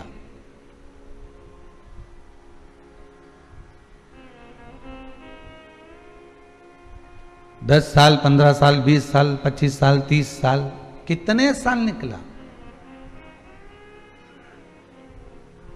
और बीच में ये बुरा वक्त, बीच में ये समय। हमारे यजमान सिंगल परिवार कथा करा रहे हैं पटना बिहार से, तो कह रहे थे उनके यहाँ से कि गुरुदेव, जब से भोलेनाथ जी से जुड़े हैं, शिव महापुराण में हम कभी सीहोर नहीं आए, हम कभी कुबेरेश्वर धाम नहीं आए, केवल टीवी पर कथा सुनते थे और बाबा से रोज निवेदन करते थे। बाबा ने ऐसी सुनी कि आज भी हम सीहोर में नहीं हैं, पर कथा हम भले पटना से करा रहे हैं ऑनलाइन, पर हमको लगता है कि हम कुबेरेश्वर धाम में ही बैठकर कथा सुन रहे हैं। उसने जो हाथ पकड़ा, भले टीवी के माध्यम से पकड़ा, हम ना तो वहां गए ना हम आए, कुछ उपाय हमने जीवन में करे और वो उससे हमें सफलता मिली। और उन्हीं के प्रतिनिधि भाटी जी यहाँ पे बैठे हैं। तो कल श्रीमती आशा जी भाटी कह रही थी, गुरुदेव पहले और आप में बाबा ने ऐसा हाथ पकड़ रखा है कि बाबा बस कैसे करा रहा है और कैसे आनंद का सुख दे रहा है हमें मालूम ही नहीं पड़ता।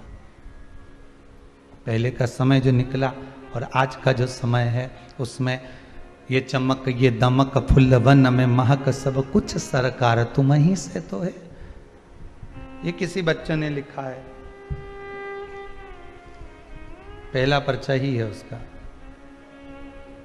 श्री शिवाय नमस्तुभ्यम। बीना देवी हैं कोई बेटी हैं, बीना देवी, बीना देवी हैं कोई, बाबा की मेहर हुई है। और आप ही ने लिखा है 2.5 महीना भी नहीं हुआ इस बाबा के दरबार से जुड़े हुए, शंकर की ऐसी कृपा हुई है कि 2.5 महीने में मेरे बेटे का जॉब लग गया है। उसका धन्यवाद करने आई। बैठ जाओ।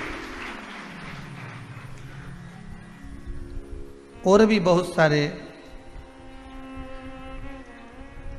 ढेर सारे लोगों ने अपना अपना भाव इन पत्रों में लिखा हुआ है।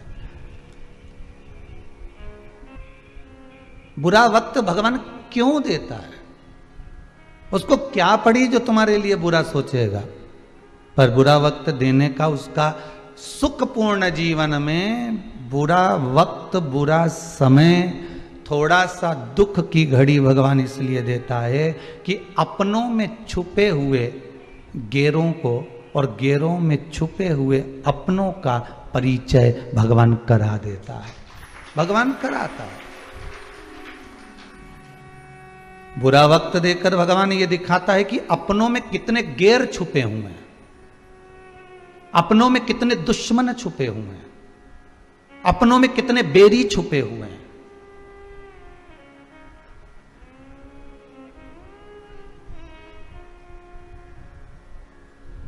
और बुरे वक्त में गैरों में कितने अपने छुपे हैं। जब दुख की घड़ी आती है, कोई पराया भी अगर आपको सपोर्ट कर देता है, कोई आपको पराया भी आकर सहयोग दे देता है ना, तो आपको उसमें लगता है कि बताओ, इससे तो मैंने सोचा नहीं था और इसने मेरा साथ दे दिया। गैरों में छुपे अपने नजर आते हैं और अपने में छुपे हुए गैर नजर आते हैं। ये बुरा वक्त हमको दिखा देता है।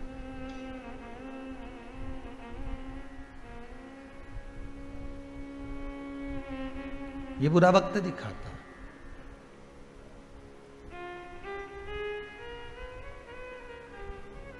आज के व्यक्ति को लगता जरूर है कि पिताजी के पास बहुत है, पिताजी के पास धन बहुत है, दौलत बहुत है, वो हमको देते नहीं है।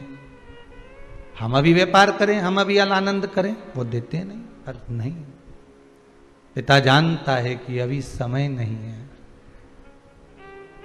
गेहूं की फसल हो, चाहे सोयाबीन की फसल हो, चाहे मक्का की फसल हो, चाहे ज्वार की फसल हो, चाहे बाजरा की फसल हो, चाहे सब्जी हो, चाहे लौकी हो, चाहे कद्दू हो, चाहे आलू हो, कुछ भी, टमाटर हो, ये जो जब तक पौधे से, डाली से नहीं तोड़े जाते, जब तक कि ये पक नहीं जाते।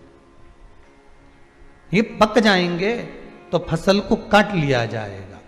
माता पिता भी अपनी औलाद को, अपने बच्चे को यही देखते हैं कि ये पका कितना है, संसार के थपेड़े कितने पड़े हैं।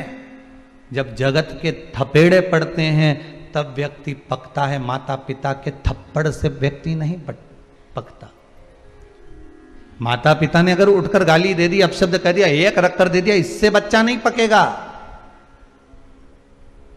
बच्चे को पढ़ेंगे जब जगत के थपेड़े, तब पका नजर आएगा कि पका कि नहीं पका।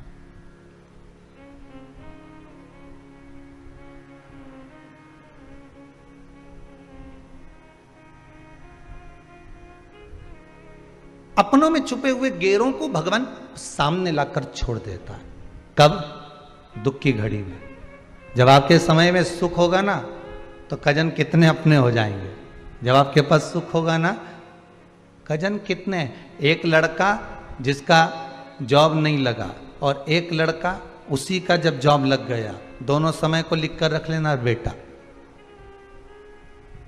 दोनों समय लिख कर रखना रे बाबू। वो एक जब जॉब लगे तब और एक जॉब ना लगा हो तब। जब जॉब नहीं लगा होगा, काम धंधा नहीं होगा, व्यापार नहीं होगा, व्यवसाय नहीं होगा, कहीं बिजनेस नहीं होगा, या कोई काम आप नहीं कर रहे होगे, तो दोस्त भी कमेंट्स करेंगे साहब, परिवार वाले भी आपके ऊपर कभी कभी ताना दे देंगे, ओ दिन भर बैठा रहता है, जाता क्यों नहीं है, करता क्यों नहीं है। दूसरे भी आपको अपशब्द कह देंगे।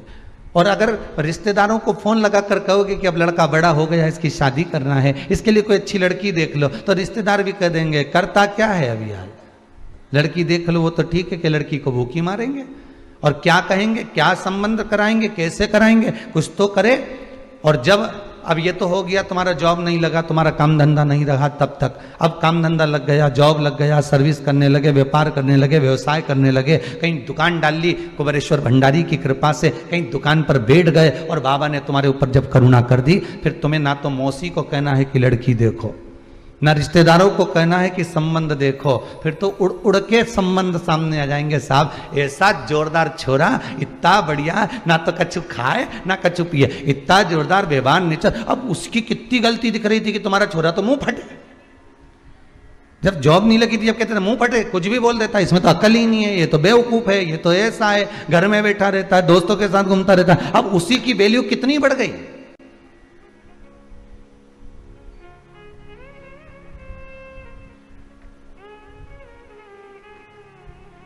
हम तो इस कुबेरेश्वर धाम से बाबा से विनती करेंगे, इस आस्था चैनल के माध्यम से जितने लोग कथा सुन रहे हैं, फेसबुक यूट्यूब पर कथा सुन रहे हैं, जिस भाव से आप कथा सुन रहे हो, मेरा कुबेर भंडारी आपके चेहरे पर वो स्माइल दे, वो प्रसन्नता दे कि आपके रिश्तेदार आपके लिए कुछ भी कहें, पर जनमानस एक बात तो कहे कि लड़का है तो यही है, छोरी है तो यही है, व्यवहार है तो यही है, और उसके लिए उसका सम्मान, उसका मान, उसकी प्रतिष्ठा।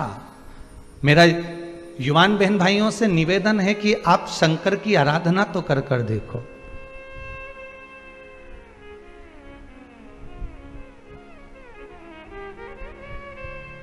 मेरे पिता बैकुंठवासी चने का ठेला लगाते थे, आप सबको मालूम होगा।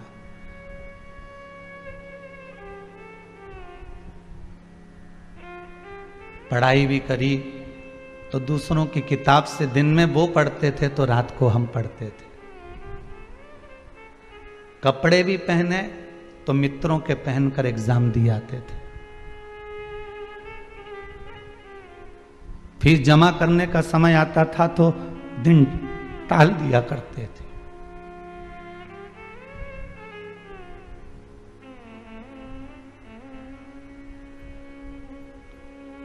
एक टीचर के यहाँ ट्यूशन पढ़ी और पढ़ने के बाद उसने कह दिया था कि हम आपसे फीस नहीं लेंगे, पर जिस दिन 2-3 महीने की ट्यूशन पूरी हो गई तो उन्होंने कह दिया फीस ला कर देना। जिसके यहाँ खाने का नहीं होगा वो फीस कहाँ से ला कर देगा। जब इस जैसे व्यक्ति को मेरे शंकर ने हाथ पकड़ लिया और आज पूरे विश्व में ले जाकर छोड़ दिया, तो आपको छोड़ेगा क्या। मेरे भारत की बेटियां हों, बेटे हों, युवान बहन भाई हों, मेरा तो कहना रहेगा कि हारना मती कभी जिंदगी में। उंगली उठाने वाले उठाते रहेंगे, कहने वाले कहते रहेंगे, और आपके दिल में, हृदय में शंकर को बिठा कर रखना।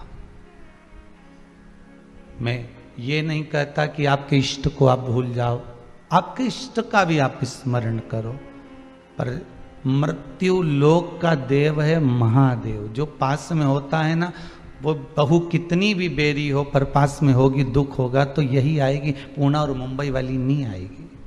फोन लगाकर भले बोल देगी मम्मी कुछ ले लो, खा लो, चक्कर आ रहे हैं, पर वो नहीं आएगी। पास वाली आएगी, भले वो गाली देती हो, अपशब्द कहती हो, ताना देती हो, पर आएगी वही। उसी तरह सबको बुलाकर देखना, और एक बार मेरे देवादिदेव महादेव को बुलाकर देखना। मृत्यु लोक का एक एक कंकर शंकर है साहब, कब निकल कर आ जाएगा, सामने खड़ा हो जाएगा, मालूम नहीं पड़ेगा। आपके दुख में, आपकी तकलीफ में, आपके कष्ट में, आपकी रोग में, आपकी बीमारी में, आपके हर पल कहीं कर्जा हो गया, कहीं व्यापार नहीं, कहीं कुछ नहीं, इस दुख को भगवान दिया है जान कर कर कि अब परख ले, तेरे अपनों में तेरे गैर छुपे हुए हैं, तेरे अपनों में कुछ ऐसे छुपे हुए हैं जो तुझे कब बर्बाद कर सकते हैं। गैरों में भी कुछ अपने छुपे हुए हैं, कुछ ऐसे भी होते हैं कि दूर से गैर जिसको तुम पहचानते तक नहीं हो, और वो तुरंत आकर कह देते हैं क्यों चिंता करता है भाई, क्यों चिंता करती हो जीजी, क्या करना, टेंशन मत लो। वो गैर भी अपने हो जाते हैं। वो समय यही दुख का है। राधा जी टेकरी पर बैठकर याद करती थी बरसाने के उस शिखर से कि मुझे कृष्ण की याद आ रही है, और भगवान कृष्ण दौड़ कर आ जाते थे, राधा के सामने पहुंच जाते थे। भगवान कृष्ण याद करते थे, गोवर्धन पर्वत पे बंसी का नाद करते थे और राधा आ जाती थी। जरा विचार करिएगा, ये बंसी की धुन तो अपनी जगह पर है, पर हृदय की जो धुन होती है ना, ये परमात्मा को भी हिलाकर रख देती है कि भगवान पुकार रहा है, हृदय की धुन से पुकारिए।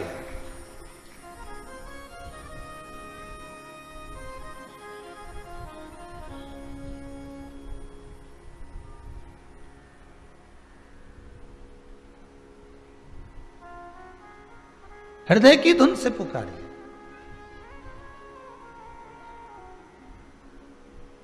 अरे दुनिया के लोग कहते हैं कि सांप कानों से सुनता है, एक आध बार उठा के पढ़ लेना, सुनता है कि नहीं सुनता। तो कि जब उसके कान ही नहीं होते तो फिर सुनता कहां से? तो वो महाराज वो बीन बजाए और सांप यूं यूं नाचे। अरे तो वो बीन बजाए सांप नाचे वो अलग बात है, जब बीन बजती है और उसका जो कंपन होता है, वो कंपन सर्प पृथ्वी पर रेंगता है, कंपन से पृथ्वी का गर्जना होती है, थोड़ा सा कंपन उस रज में उस स्थान पर होता है, जिससे सांप को ये महसूस होता है कि कोई पीछे से आ रहा है, कोई सामने खड़ा हुआ है, ये सर्प को कंपन होता। जब एक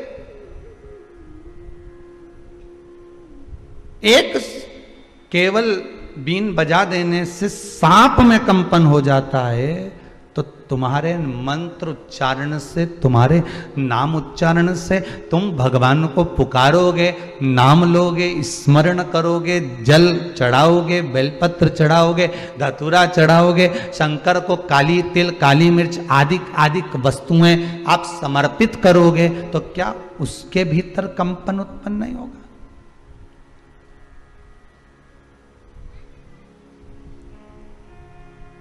स्पर्श मात्र कंपनता दे जाता।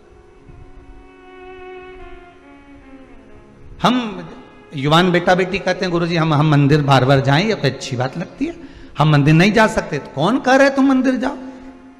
हमने तो पहले भी कथा में, इस कथा में व्रत शिव महापुराण में कहा था कि भगवान को जितना मंदिर प्रिय नहीं है, भगवान को उतना अपने भक्तों का दिल प्रिय है, क्योंकि वो मंदिर में दुनिया की चलती है और आपके दिल में मेरे भोलेनाथ की चलती है। भगवान को आपका हृदय प्रिय है, भगवान को आपका दिल प्रिय है, भगवान को आपकी चित्तवृत्ति प्रिय है। क्यों? क्योंकि मंदिर में ट्रस्टियों की चलेगी, मंदिर में समिति वालों की चलेगी, मंदिर में दुनिया वालों की चलेगी, मंदिर में आए हुए मेहमानों की चलेगी, मंदिर में भक्तों की चलेगी, पर आपके दिल में जो भोलेनाथ बैठा है, आपके दिल में, आपके हृदय में जो शंभू बैठा हुआ है, आपकी चित्तवृत्ति में जो परमात्मा बैठा हुआ है, उसमें किसी की नहीं चलती, उसमें तो मेरे देव अधिदेव महादेव की चलती है। बस वही चलाता है और उसी की चलती है।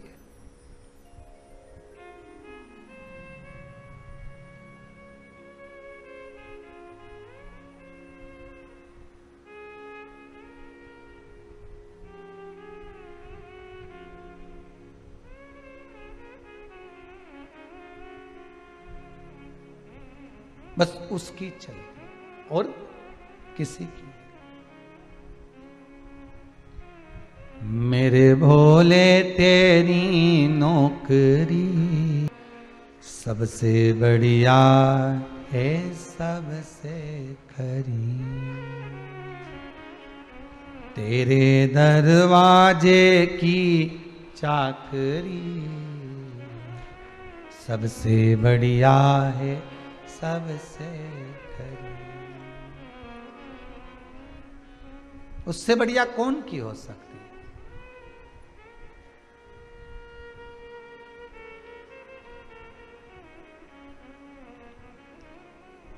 जोधपुर के राजा के यहां पर एक सैनिक काम करता था।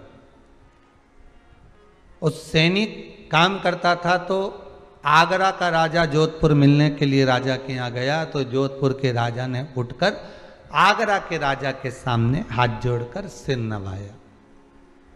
तो जो सैनिक काम कर रहा था, जो चौकीदार काम कर रहा था, जो द्वारपाल काम कर रहा था, वो जोधपुर के राजा के पास आकर बोला, आज से मैं तुम्हारी नौकरी नहीं करूंगा। तो उस आगरा के राजा ने पूछा कि तुम्हारी नौकरी केवल क्यों छोड़ रहा है, अभी तक तो अच्छा खड़ा था। जोधपुर के राजा ने कहा, जब ये नौकरी पर आया था, सर्विस पर आया था, तो इसने कहा था, मुझसे पूछा था कि आप कितने बड़े राजा हो। तो मैंने कहा था, मैं तो बहुत बड़ा राजा हूं। आप किसी के आगे सिर तो नहीं झुकाते हो? कहा नहीं झुकाते, लोग मेरे आगे झुकाते हैं। इसने कहा था, अगर आप किसी के आगे सिर झुका दोगे तो मैं नौकरी छोड़ दूंगा।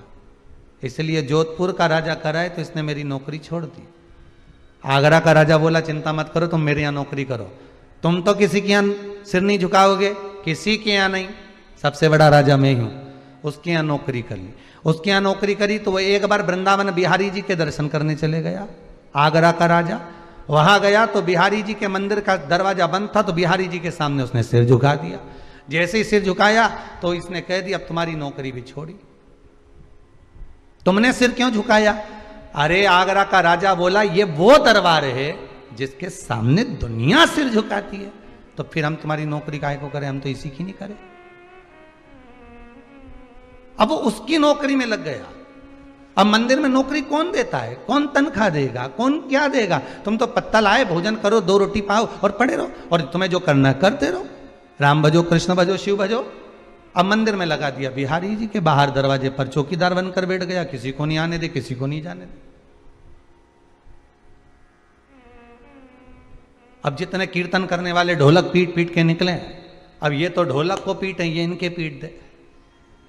तो पूछे भजन गाने वाले, तुम हमको क्यों पीट रहे हो? कि हमारा महाराज अंदर सो रहा है और तुम रात्रि को ढोलक बजा रहे हो, चलो यहां से बाहर जाओ। उनको भगा दिया।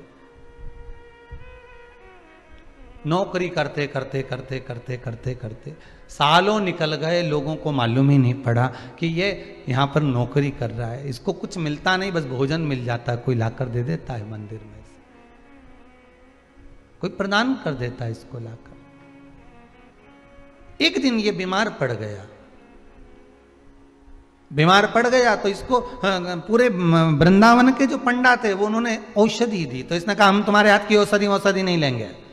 हम पहले भी बीमार पड़ते थे तो राजा रानी आके हमको दवाई देते थे।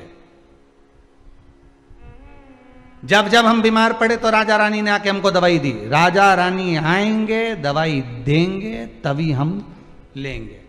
जाओ सूचना दे दो। अभी पंडाओं ने सोचा, यहां कौन सा राजा है और कौन सी रानी है, इस मूर्ख को कौन समझाए,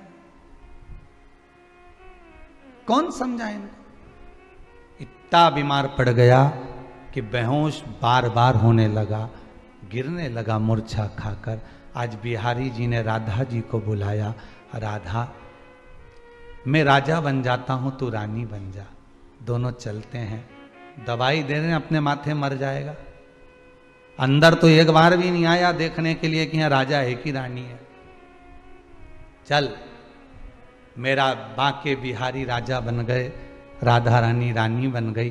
दोनों ने जाकर दरवाजा बजाया, अरे दरवाजा खोलो, हम आए हैं राजा रानी। दरवाजा खुला, अंदर गए। राजा रानी ने अपने हाथों से औषधि दी, ठीक हो गया, आराम लग गया। राजा रानी भी चले गए। अब एक दिन भजन वालों की टीम जा रही थी, मंडली, उनकी और इसका विवाद हो गया। इसने कहा अंदर राजा रानी है, तुम गाना बजाना बंद करो। ये बोले अंदर राजा रानी नहीं, हमारे बिहारी जी हैं। कि नहीं राजा रानी है, नहीं बिहारी जी हैं, नहीं राजा रानी। दोनों में झगड़ा हो गया। संत कहते हैं अब भी दरवाजा खुलने वाला है, हमारे साथ अंदर चलना, हम दिखा देते। और दरवाजा खुला, दोनों अंदर गए। दोनों अंदर पहुंचे। भक्तों के लिए तो भगवान है ही, पर जिसने दृढ़ता मान ली हो, जिसने विश्वास पूर्ण कर लिया हो, पट खुलते ही जैसे ही अंदर गए, तेरा हटा और आवाज लगाई, महाराज महारानी जल्दी बाहर आओ। बिहारी जी और राधा रानी दोनों राजा और रानी के रूप में सामने दर्शन दे दिए, स्वयं सामने।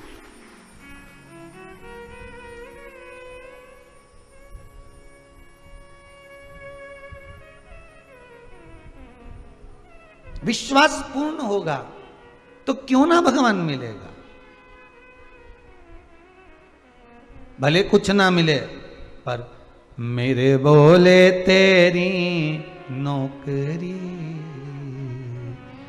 सबसे बढ़िया है, सबसे खरी। तेरे दरवाजे की चाकरी सबसे बढ़िया है, सबसे खरी। मेरी किस्मत का जब गुल खिला, तब जा कर के ये दर मिला। मेरी किस्मत का जब गुल खिला, तब जा कर के ये दर मिला। मिल गई मुझको चौखट तेरी, मिल गई मुझको चौखट तेरी सबसे बढ़िया है, सबसे खरी। भोले बाबा तेरी नौकरी सबसे बढ़िया है, सबसे। उसके दरवाजे पर जाकर चाकरी कर लेना। अगर दुख आ गया, कष्ट आ गया, और उस दुख और कष्ट में अपनों में छुपे गैर नजर आ गए, और गैरों में छुपे जब अपने नजर आ गए, अब कुछ मत करना, अब उसकी शरणागति ले लेना। अब उसकी शरणागति।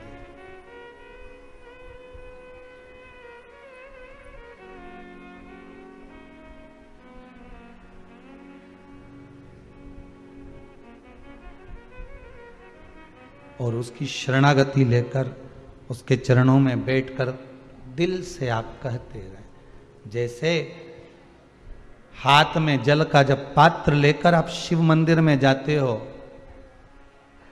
व्रत करने वाली माता हैं, व्रत वाले दिन जब पूजन करने के लिए, चाहे हर छठ की पूजन करे, हरताली का पूजन करे, चतुर्थी का पूजन करे, आंवला नौमी का पूजन करे, कार्तिक का पूजन करे, श्रावण का पूजन करे, माताएं जब व्रत करती है तो जैसे पूजन की थाली लेकर जाती है, जल चढ़ाने वाला व्यक्ति मंदिर जाते समय जल का पात्र लेकर जाता है, उसी तरह जल का पात्र और पूजन की थाली जैसे तुम्हारे हाथ में है, वैसे ही विश्वास लेकर तुम शंकर के पास जाना। केवल जल नहीं, केवल पूजा की थाली नहीं, विश्वास।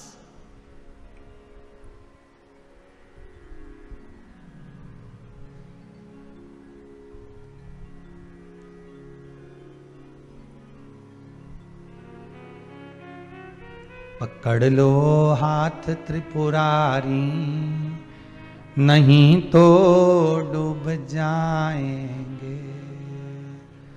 हमारा कुछ न बिगड़ेगा, तुम्हारी शान जाएगी। बंदी है पाप की गठरी, इतना पाप मस्तक पर चढ़ा हुआ है, ये गठरी बड़ी भारी है।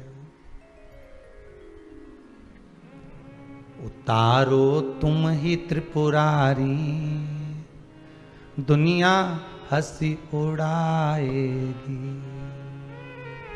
पकड़ लो हाथ त्रिपुरारी, नहीं तो डूब। दुनिया के लोग हमसे नहीं करने वाले हो। आपको पहले भी कहा, फिर कह देते हैं, कोई उपाय करना तो आप करना।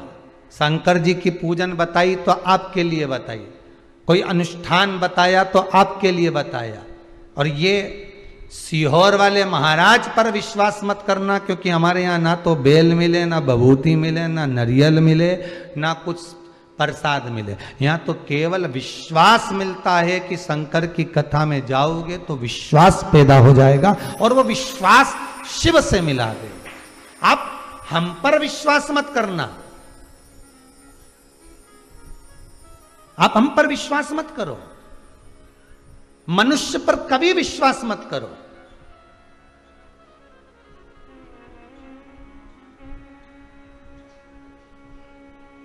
मानव पर विश्वास नहीं करना, मनुष्य पर विश्वास नहीं करना। मनुष्य, मानव आपका विश्वास कभी भी तोड़ सकता है। अगर विश्वास करना तो मेरे देव अधिदेव महादेव पर, इस शिव पुराण पर करना, ये कभी नहीं टूटेगा। हम तो इस व्यास गादी से नीचे उतर जाएंगे। प्रदीप मिश्रा है,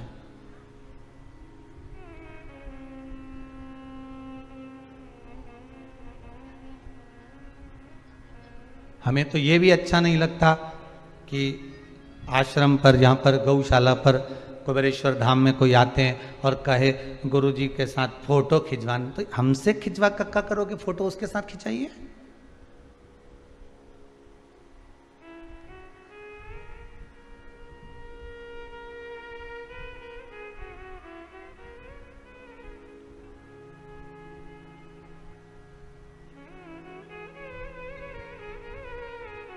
संसार के साथ नहीं, संसार को संभालने वाले के साथ में रहिए। थोड़ी जान पहचान अच्छी कर लो। विधायक जी से मिलना हो, सांसद जी से मिलना हो, मंत्री जी से मिलना हो, तो ध्यान देना महाराज, उनका जो पीए होता है उससे थोड़ी पहचान करना पड़ती है। पर पीए से पहचान करो, मना नहीं है। किसी के साथ कोई रहे उससे पहचान करो, मना नहीं, पर अपना नंबर मत दे देना मोबाइल का। ना अपना नंबर दो, ना व्हाट्सएप नंबर दो। उसी तरह मंत्री से, विधायक हो, सांसद हो, अध्यक्ष हो, उपाध्यक्ष हो,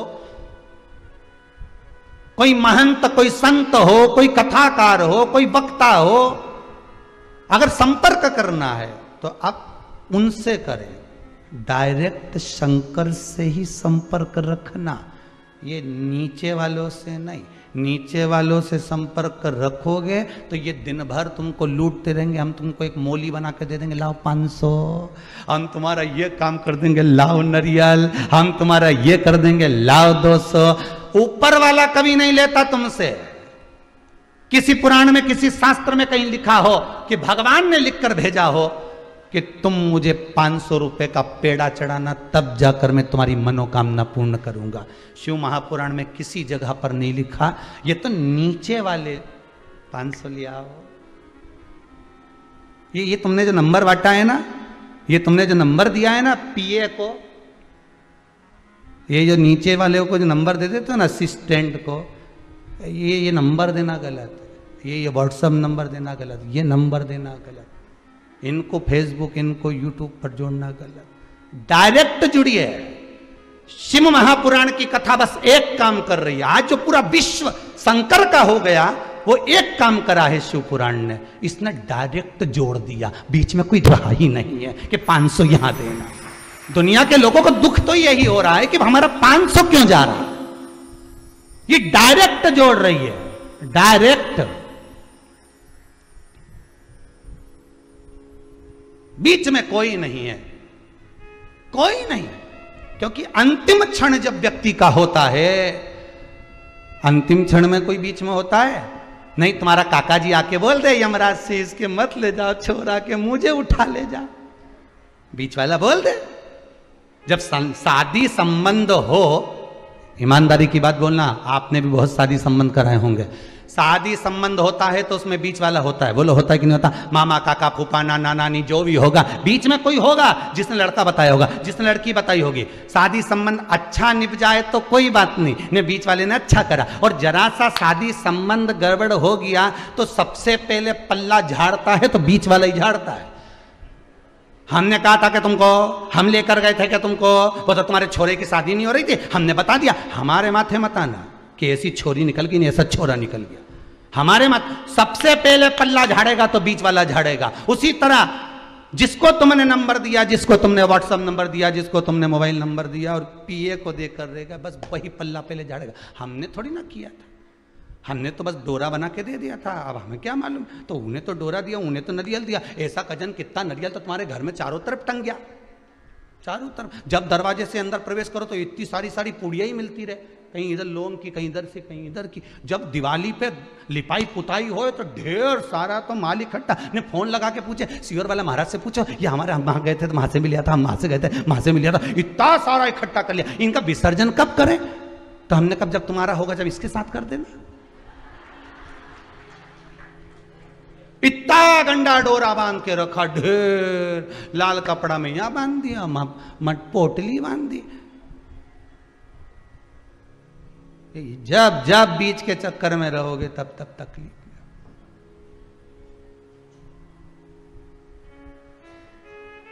जितना तो भगवान का नखरा नहीं, उतना बीच वालों का नखरा रे। मना कर दिया नहीं, एक बार निकलो इधर से।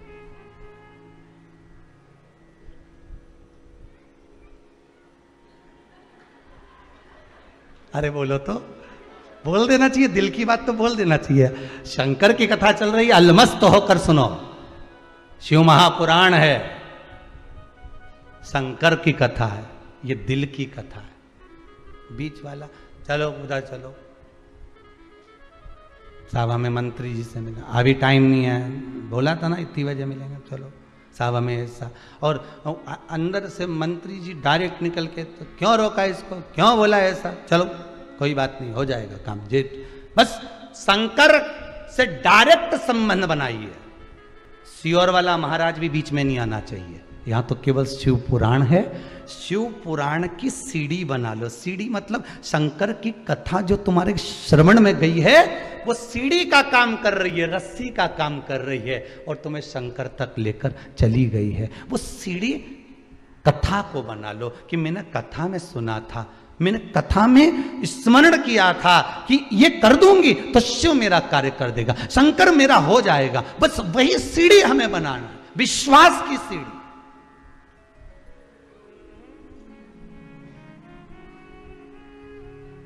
विश्वास की सीढ़ी बनाइए, शिव मिलेगा।